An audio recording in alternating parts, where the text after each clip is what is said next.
we have a massive problem in our education system where we have had a takeover of our young folk by activists.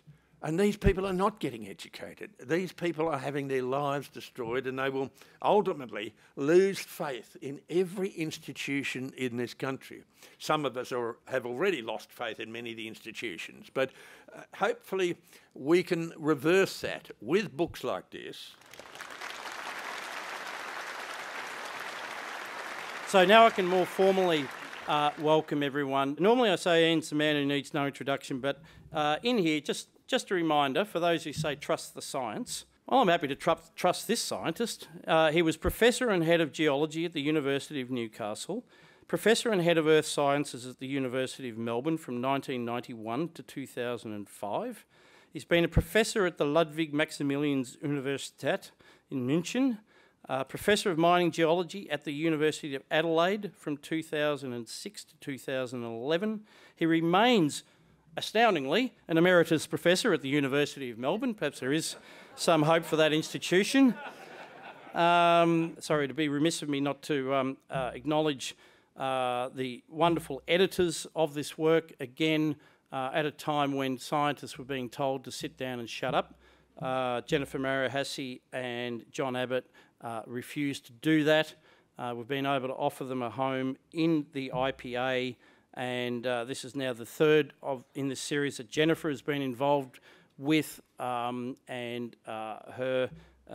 is an environmentalist, and it has been particularly painful for her to have to deal with other so-called environmentalists who have drunk the Kool-Aid, and I appreciate the personal toll that takes. But they have stuck at their task. This is a truly scientific work. There are lots of policy implications that flow from it, but this is a very, very excellent work of climate science, and I commend their work to you. And Ian, sorry, all yours.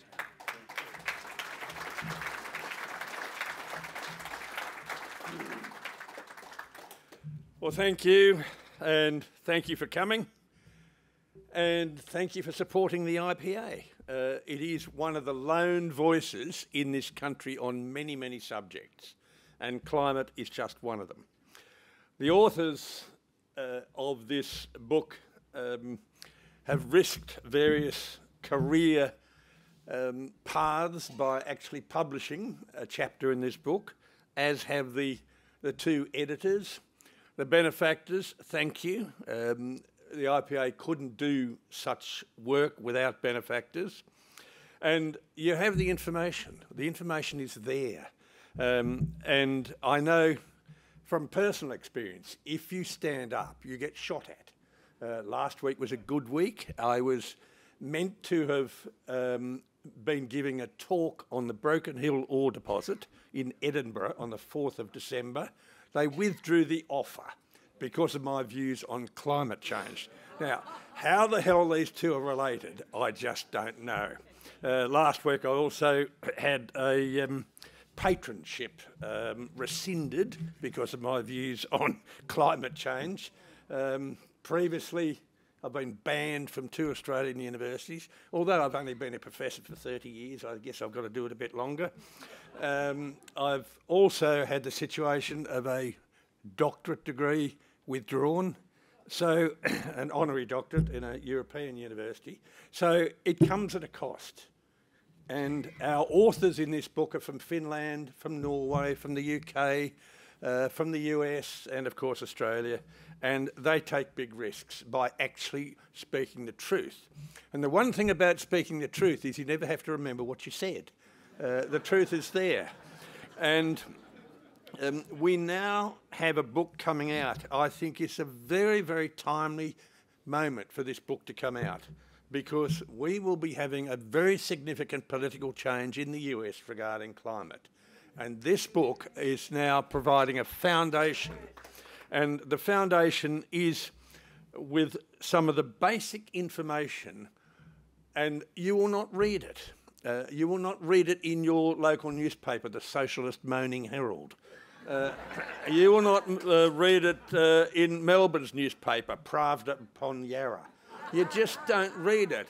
If you read The Guardian, we'll take you outside and deal with you.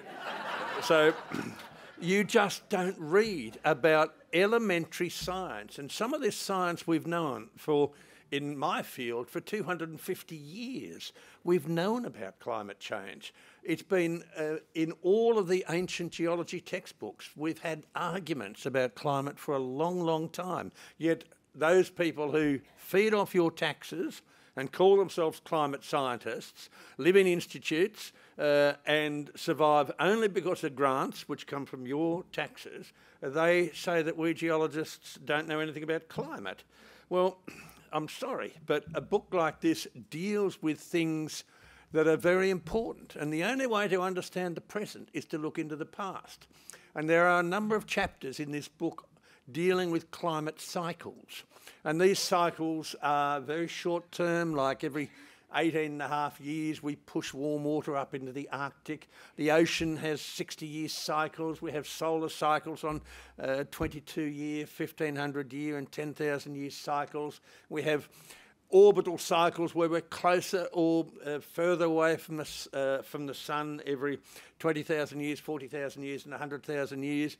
We have galactic cycles when we have a bad address in the galaxy every 143 million years. We have a tectonic cycle every 400 million years. And we are in an ice age at present. That ice age started on a Tuesday 34 million years ago. And that ice age continues. And it will continue until the continent of Antarctica breaks up into smaller microcontinents, and we're getting pushed warm water from the tropics down into the Antarctic. And that process is going on. We have 150 geothermal areas and volcanoes underneath the ice of Antarctica. And I bet you never hear when someone says, oh, we're all going to drown, the Antarctic ice is melting. You don't hear about the volcanoes. And there are things that you will read in this book that even your grandmother wouldn't tell you. There are some really marvellous events that take place. We have a chapter dealing with AI and predicting of rainfall. Now, I think before we worry about AI, we should be focusing on common sense before we start to think of anything artificial. But that chapter is dealing with better prediction methods of weather and climate. And most of our prediction methods have failed. And throughout this book, there are parts in each chapter showing how models just don't work.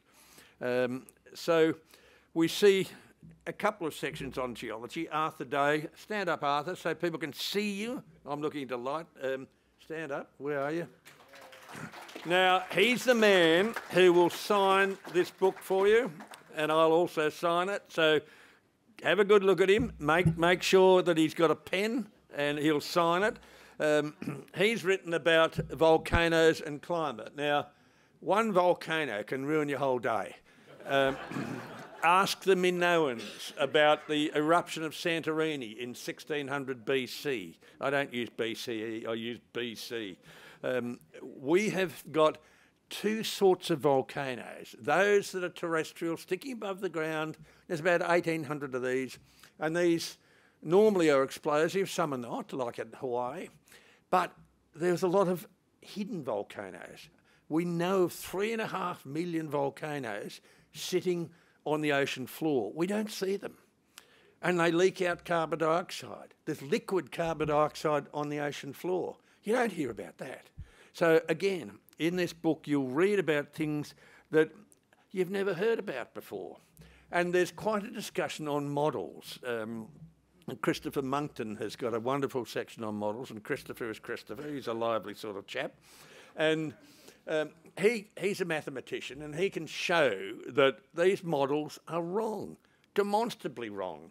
And elsewhere in the book, there's one chapter dealing with looking at the models and looking at what we measure. And the term Lysenkoism is used, where we totally ignore what we measure and we just look at the models and say, oh, the world's going to end. And then when you plot what has been predicted with what we measure, two totally different plots.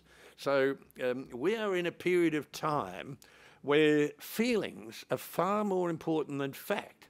Now, facts you can repeat. facts you can validate. We don't need fact-checking. You just do the experiment again and again and again. That is the nature of science. So we in this book look at natural phenomena and compare them with the possible human phenomena. But the section that I'm most interested in is a section on that gas that we're told is a pollutant, carbon dioxide. We seem to have children now at school learn that carbon dioxide is a pollutant. In previous generations, the first thing they learnt was about photosynthesis. This is where water, carbon dioxide and sunlight allowed plants to grow.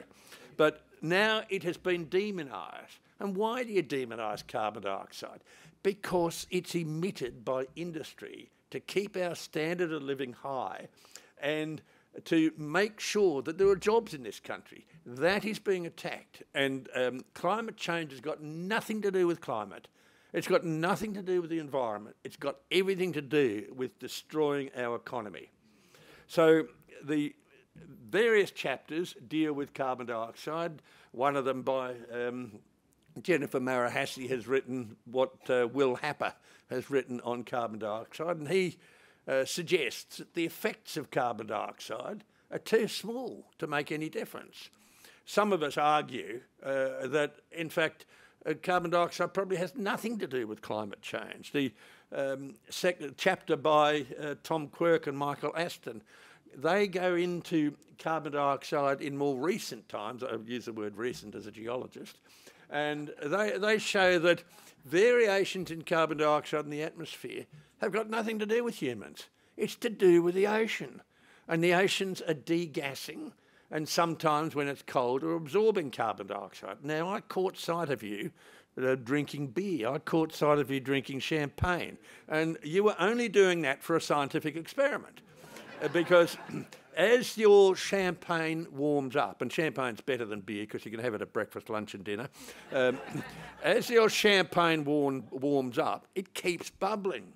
That's because more and more carbon dioxide will dissolve in cold water. And as the water gets warmer, as the glass is in the air, you're losing more and more carbon dioxide. That's exactly what happens in the oceans. So when we have a natural warming event, the oceans degas carbon dioxide, but after the warming event. There's a lag.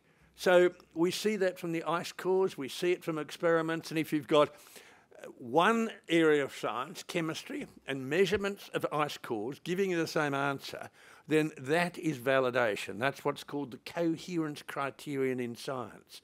So there's quite a bit in this book on that horrible, poisonous, dangerous gas, carbon dioxide. Now, that gas is an interesting gas because our planet has been degassing carbon dioxide since the beginning of time. Other planets have been doing the same. All the other planets and moons have carbon dioxide. Some moons of other planets have solid and or liquid methane. These are normal planetary gases, and we are persecuting cattle and persecuting all sorts of organisms by claiming that these are destroying the environment. Now, most of us are vegans because we eat vegans. They're called beef cattle. And so beef cattle, and you can do the sums, and I did have an article in the Specky a while ago on this, where you could measure the amount of carbon in grasses, the amount of carbon in cattle, the amount they left behind in dung, the amount you remove from the system with leather. It's actually a net zero process. There's another way of looking at net zero in this country. If we look at our grasslands, our rangelands, our forests, our croplands, and our continental shelf, there is about 20 times as much carbon dioxide absorbed than we emit. We're already at net zero. And so what we should be doing is to go to COP29 and say, we're absorbing all of your carbon dioxide. Let's talk to countries like Mali and Chad and say, we want you to pay us money because we're absorbing your carbon dioxide. See how that goes down. So we often hear in these climate discussions the word believe. Oh, you don't believe in climate change. Now, believe is a word of politics and religion. It's not a word of science. And what has happened is that we have replaced Christianity with a new religion. It's got its indulgences, and you'll see that on your electricity bill. It's got its holy book, like other holy books. People don't read them. People don't read the 4,900 pages of the IPCC reports. We have guilt, and that is imposed on us. But we only see this in wealthy Western countries. And we have third world countries where they don't worry about climate change. They worry about their next meal. I work in the third world as a geologist. They worry about whether their kids can get an education or get clothing. And we are suffering from the disease of wealth.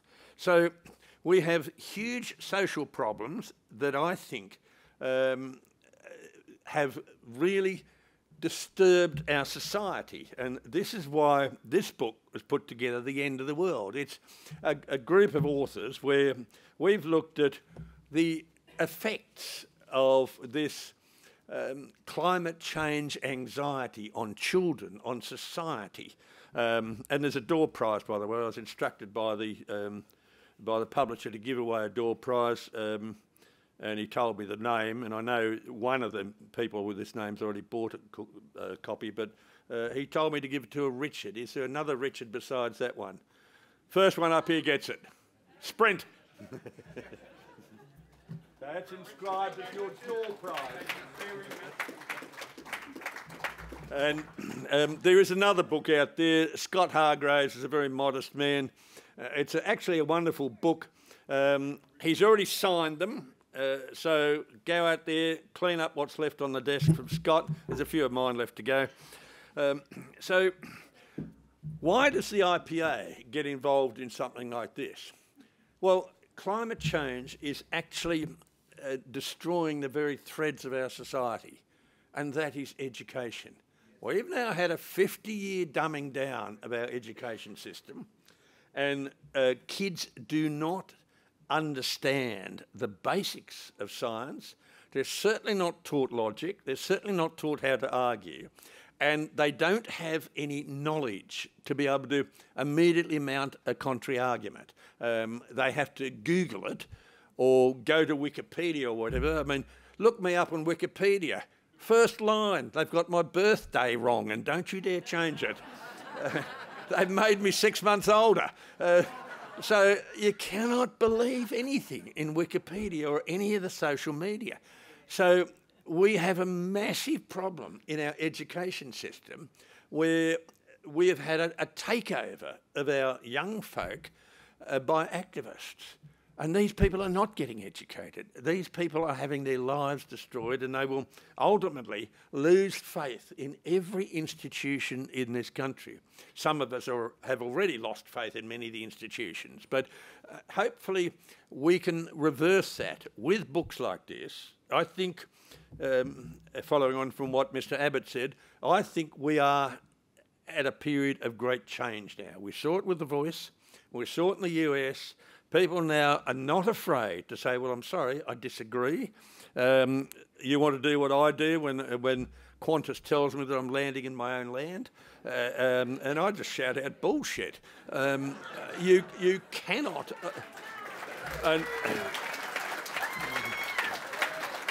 And if they throw you off the plane when you've landed, well, you're the first off anyway, so you're going to win. So... I think now we have to really be firm, because we Conservatives tend to be a bit polite. We don't get into massive fights, and we have to, because if we don't, we've lost the whole game. And I think the election of Mr. Trump has given us the opportunity. I think The Voice showed us that we're in the majority. And I think we are looking forward to some great times. This book, I think, could not come out at a better time.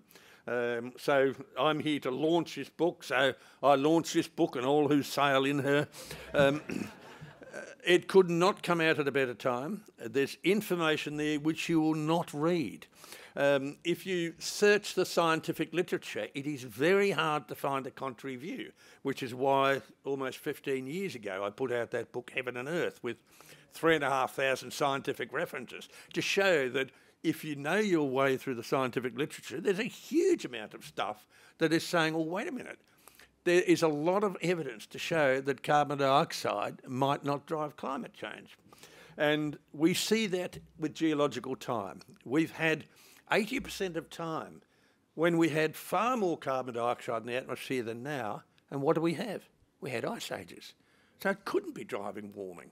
And I have a question which I ask people who call themselves climate scientists, but I really think these are people who are unemployable, that live in a climate institute, that get employed off your taxes. And I always ask them a simple question. Can you please show me that human emissions of carbon dioxide drive global warming? It's never been done. It's never been done. So everything is a house of cards. All that destruction of our good agricultural land with wind turbines, with solar panels, is based on a premise that's never been shown. You can't use the word prove. It's never been demonstrated. And the last battle I had was with someone from the Scott Polar Institute at Cambridge University, and I was talking to a chap in the Gold Coast last week, or was the week before, I don't know, I travel a bit too much, I forget things. And he'd been pursuing the same person on the same question. And he couldn't get an answer. So this whole climate change religion is based on something that's never been shown. It's never been shown that human emissions drive global warming. And if it could be shown, you'd have to show that the natural emissions, which are 97% of the total, don't drive global warming. So we've been conned. And this is costing us, a small country like Australia, trillions. And we are having demands put on us to pay up. Pacific Island nations are saying, pay up. You know, we're going to get inundated. Well, maybe they should be reminded of the work that Charles Lyell did and Charles Darwin did, and Darwin published a book in 1842 on the coral atolls of the Pacific. And these island atoll nations, he showed that every time the volcano underneath the atoll sunk, the atoll grew. We've now got satellite imagery, and there's been some 1,500 atolls looked at in the Indian and Pacific Oceans, showing that most of them have been growing. So the best thing you can do for a Pacific Island nation is to have a sea level rise, because they'll get bigger. One of the reasons they're getting damaged by storms is that the coralline substrate to the atoll is being used for making cement, for road base, for buildings. And that is the reason they're getting damaged. It's not due to climate change. And we knew that. We've known that since 1842. So there is an enormous amount of misinformation and disinformation out there. And I am likely to get cancelled yet again. And Scott is quite right. I am an emeritus professor at the University of Melbourne, but I live in Adelaide, so I'm far enough away where they probably don't see much of me. So I can recommend this book to you. It has just come out. It's still warm. It's hot off the press. There are some very interesting chapters in here. One or two of you commented to me they like books with graphs in them. Well, these have got graphs in them. Like this one here, that dreadful Michael Mann fraud. So we need to be better armed. I think over the next 5 or 10 years, we have a huge fight on our hands, and we will win that fight. We won't win it on science. We will win it on the hip pocket. And once it hurts people so much, then books like this can be useful in people looking at the science and saying, well, wait a minute, I think we've been conned. This has cost me a lot of money. We've been conned. So I recommend this book to you. It's the sort of thing you need. If you go to too many dinner parties, it's a perfect way of minimising the number of dinner parties you can go to by arguing with people. And you'll be pleased to hear I don't get invited anywhere now. And I'm quite happy. I go down my local, well, I was in my local in Broken Hill on Thursday night, the Junction Hotel. I walked in the front door, and one of the locals there saw me walking in. I was walking in with a couple of poms who were sort of a bit snooty. and this bloke yelled out from the corner, "Aren't you dead yet?" Now that is the real Australia. And that's what we've got to fight for and support. So, no more words. Please buy it. There are 2 authors here. We will sign it for you. So thank you for your indulgence.